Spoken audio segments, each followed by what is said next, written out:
Hello, everyone. In this position from the game Nakamura Caruana, which took place at the third Norway chess tournament in 2015,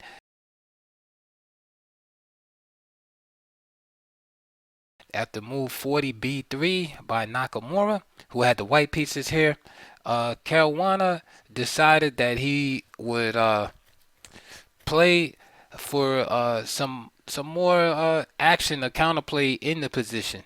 Right now, the clear move here is just h5, right? Uh, and accept quality and the position would probably be a draw. However, Caruana has a little bit more space on the queen side and maybe entertained, um, you know, of being able to just create enough pressure where he could outplay Nakamura in this position right here. So what Caruana chose to do is play g5, and this creates opportunities for Nakamura.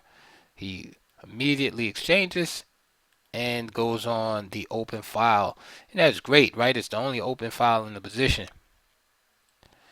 Therefore, Caruana decides to open up a file of his own and plays a7, rook a7. I'm sorry, with the idea of just pushing the a pawn forward, and this is what he relied on. So after rook h7, first f4, so he wants to just trade off some more pawns, and then e4 by Nakamura. Of course, not falling into playing e takes f4, just creating all of these weak pawns, right?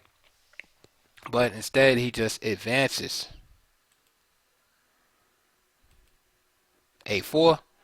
Of course, Nakamura takes. Rook takes a4. Rook takes f7. And rook a3. So this is kind of what um, Caruana is depending on, counting on, right? Have this play in the position. E2, rook a2. Of course, now at this point, he would love to draw, but it's too late. So rook d7, king c6, rook d5. Beautiful play by Nakamura, just cutting off Caruana from being able to get to this pawn right here. So king b6, e5, king c6. Now rook d8, king c7, and rook d6, and Caruana resigned. Why did he resign here? Well, after king c7, rook d6, and let's say rook a2, for example, d4, and let's just imagine c4, right? Let's say black goes for it for his own queen. Simply d5, and say after rook d2, just simply rook c6, picking up this pawn, and then one of these babies are going to cost material. This pawn is also going to drop. Just want to go back briefly to this position after the ill-fated g5. Is black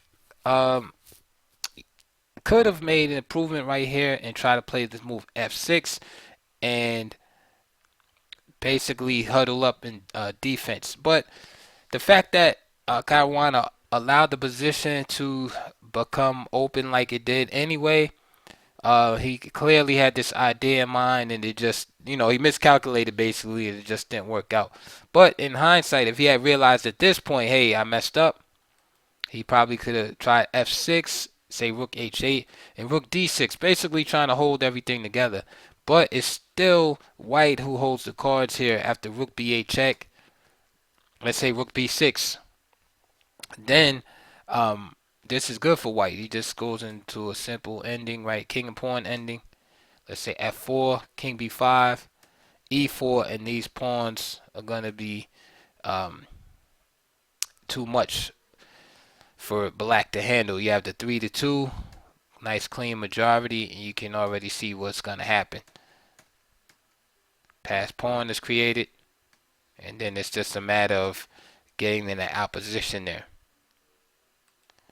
So instead of rook b6, maybe black can try this king c6, but then king c4. Again, you had this idea of check coming soon, and again, it's going to end up leading to a winning endgame for white there. So the culprit here in this game is just G5, right? As opposed to just playing the simple H5. So you can see even the top GMs make mistakes, as both players were over 2,800 at the time. Caruana was 2,805 with the black pieces, and Nakamura was 2,802. So both players were fighting for supremacy, not only in American chess but in the chess world at the time. So we're gonna be looking at some more games. In the upcoming videos between Nakamura and Caruana. No blitz games or rapids, but just their classical games, right? I'm going to be chronicling their rivalry and looking at some decisive wins from Nakamura and from Caruana. But in this particular one, Nakamura emerged the victor after this move, G5, gave chances to him. So hope you enjoyed that video. Please check the links below, the DVDs/books, for your consumption if you like, and also please consider donating and supporting my channel. I appreciate it very much, and I look forward to hearing from you, and thanks for your support, and I'll see you soon on the next video.